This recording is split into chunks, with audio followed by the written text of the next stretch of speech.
You're the safe option, not the dream option, my girlfriend said while planning a future that clearly didn't include me anymore. I didn't fight for her attention. Months later, she sat in silence listening to someone describe the life we could have built together. You're the safe option, not the dream option. She said it casually, like she was commenting on the weather, like she hadn't just redefined everything I thought we were building together. I didn't respond right away. I just sat there, holding my coffee, watching her scroll through something on her phone like the words hadn't even cost her anything to say. And maybe they hadn't. Maybe that was the whole problem. At the time, I thought she was telling me what she wanted out of life. Months later, she'd learned what she had actually walked away from. There's a specific kind of quiet that falls over a relationship when one person has already started leaving. It's not fighting. It's not cold silence. It's something worse.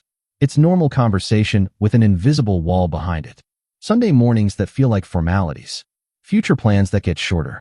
Questions about someday that she stopped answering the same way. I noticed it. I just didn't want to name it yet. I didn't realize it then, but that moment changed everything. If you enjoy real stories like this, subscribe, because what happened next changed everything for me. I was 34 at the time.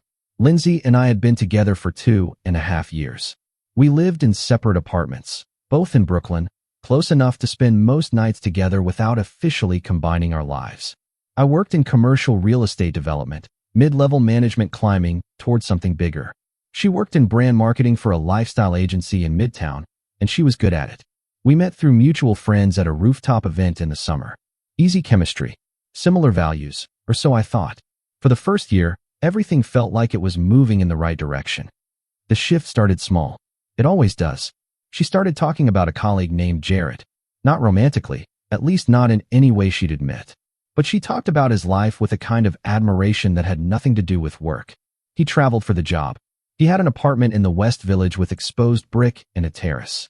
He went to Tulum in February and posted photos that got thousands of likes. He just lives without limits, she said one evening. I asked what that meant. She shrugged. Like, nothing holds him back. I nodded and let it go. I should have paid more attention to what she was actually saying. A few weeks later, we were at dinner with Keith and his girlfriend, talking about the future the way people in their 30s do when they've had enough wine, to be honest. Keith talked about buying a house upstate. His girlfriend talked about switching careers before they had kids. I talked about a development project I was working on that had real long-term upside. Lindsay didn't say much. When Keith asked her where she saw herself in 5 years, she smiled and said, "Somewhere unexpected." Everyone laughed. I didn't.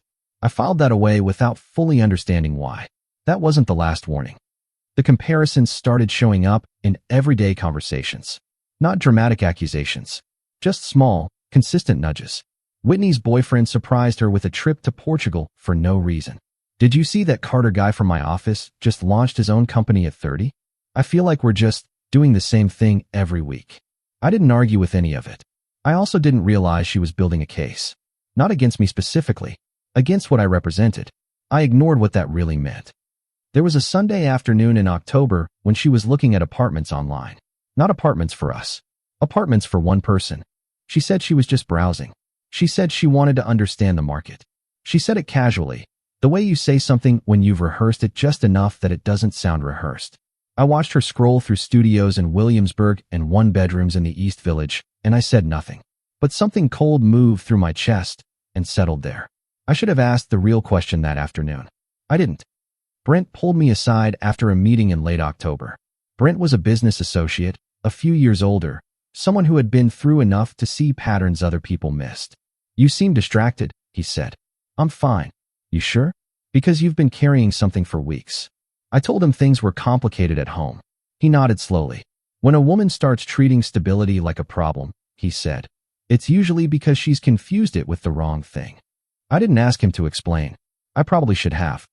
November brought a work event I had to attend. A networking dinner in Midtown for a development project I was building toward. Lindsay came, and for most of the night she was pleasant, social, her usual self. But near the end, when Parker and I were talking about a long-term acquisition plan, she drifted toward a different conversation across the room. In the car on the way home, she was quiet. I asked what she was thinking. "Nothing," she said. Then a minute later, "Do you ever think about doing something different? Something that actually feels alive?" I asked her what she meant. She looked out the window. "Never mind. That particular kind of never mind had a shelf life. I could feel it expiring. Her friend Whitney got engaged in December. The proposal was elaborate. Rooftop, string lights, a violinist, the whole architecture of a moment designed for other people's screens. Lindsay came home from the celebration with her eyes full of something I couldn't quite read. I thought it was happiness for her friend. Later I understood it differently.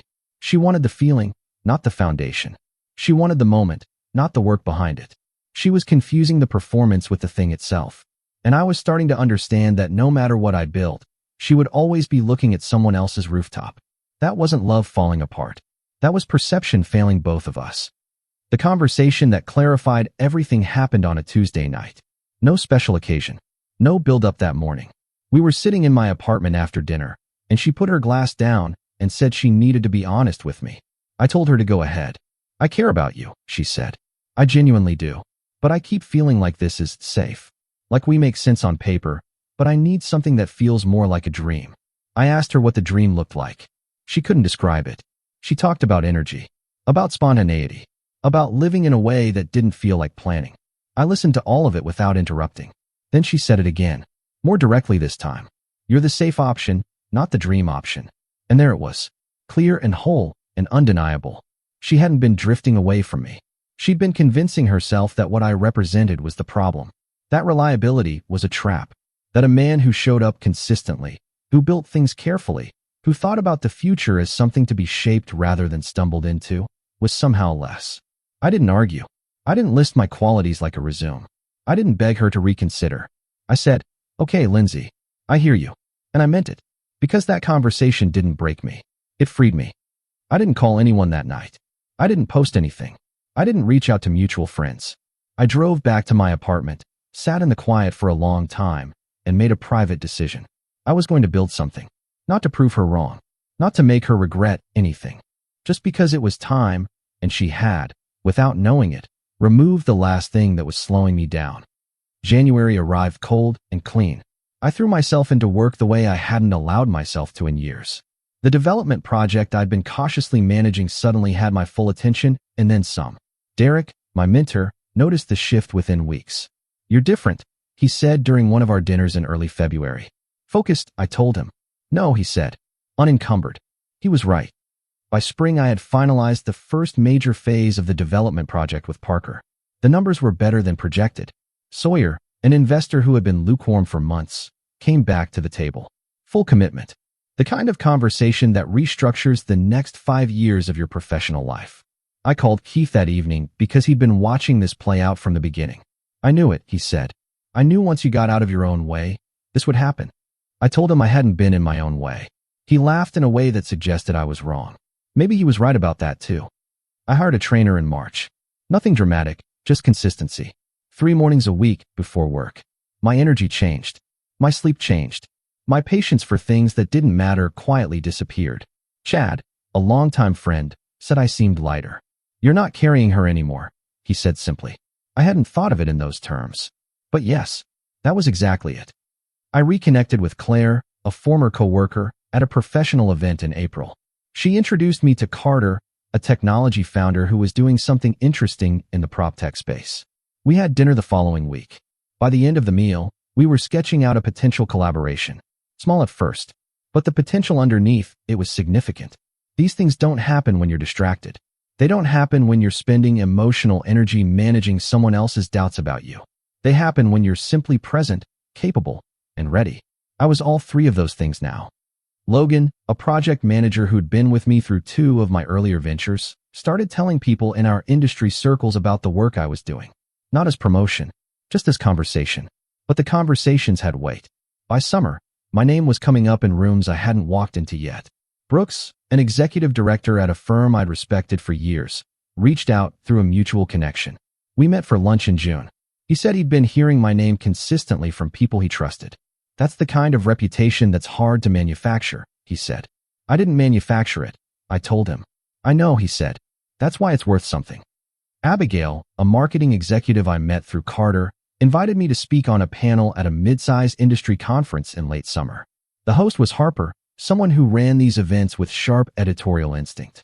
She had a gift for putting the right people in the same room and stepping back. I accepted. I wasn't nervous. Something had settled in me that made public confidence feel natural rather than performed. The panel went well. Afterward, the conversations I had in the hallways were more valuable than anything said on stage. That's how these things usually work. Wesley helped me restructure my financial planning in August. Long-term thinking.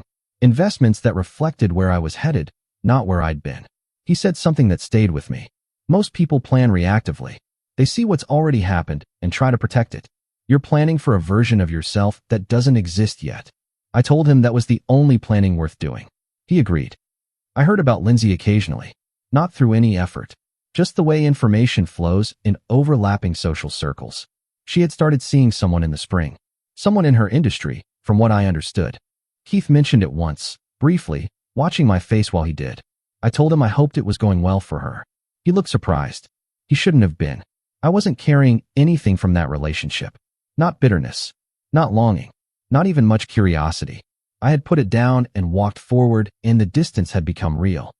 By the fall, I heard through Jillian, a mutual friend, that things had gotten complicated for Lindsay. The relationship she'd been in had ended after a few months. The direction she'd been excited about at work had shifted under her.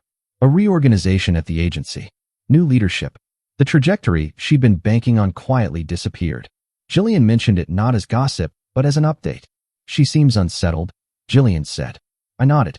I didn't offer an analysis. I didn't perform sympathy I didn't feel. I just listened and let it pass through without holding on to it. The charity fundraiser happened in October. Qley, a nonprofit director I'd started working with through one of my civic commitments, organized it. It was elegant. Mid-sized ballroom, the right crowd, the kind of event where serious people showed up because the cause was real and the organization was clean. I was there in a professional capacity. I had been involved in some of the planning. I didn't know Lindsay would be there. I saw her across the room about 40 minutes into the evening. She saw me at the same moment. We exchanged a brief nod. Cordial. Nothing loaded. I returned to my conversation with Brooks and Grant, an industry speaker I'd been wanting to connect with for months. The evening moved forward the way good evenings do. I learned what happened later. Not from Lindsay. From Jillian, who had been standing nearby when it unfolded. Toward the middle of the event, Lindsay had ended up near a cluster of people she didn't know well. Natalie, a board member. Hudson, a business consultant. Olivia, the event organizer. They were talking about one of the anchor donors for the evening. They were talking about me. Not because I had arranged that. Not because I had said anything to anyone. Just because my name had come up the way it apparently had been coming up in certain rooms for several months. Natalie said something about the development project. The scope of it. The trajectory. Hudson talked about a conversation we'd had at a conference about long-term civic investment. Olivia mentioned that I had declined recognition at a previous event and asked that the credit go to the team. They talked about my character, my reliability, the kind of reputation that gets built quietly and then suddenly everyone recognizes it all at once. They talked about the kind of future I was heading toward. Jillian said Lindsay went very still. She didn't say anything. She didn't ask questions. She just listened, with her wine glass held too carefully, her eyes not quite focused on the room in front of her. She was somewhere else. Jillian knew where. I can only imagine what she was thinking. I don't say that dramatically. I mean it plainly. I don't know her inner life. I can only guess at the shape of what passed through her. Maybe she thought about the Tuesday night in my apartment. Maybe she heard her own words coming back to her in a different register. Safe option. Dream option. Maybe she finally understood that she had confused those two things so thoroughly that she had thrown away the second, while believing she was escaping the first. The life she might have been standing inside right now. The partnership. The trajectory. The quiet mornings and the serious conversations, and the person beside her who was building something real and taking her seriously enough to build it with her in mind. She had called that safe. She had looked at something whole and called it small. And now she was standing in a ballroom listening to strangers describe the future she had declined. I don't know what she felt. Regret has its own architecture. Sometimes it arrives with clarity. Sometimes it comes in pieces over time. Sometimes it never quite takes shape, just lives as a vague weight that you carry without naming. I can't tell you which it was for her. I can only tell you what I know.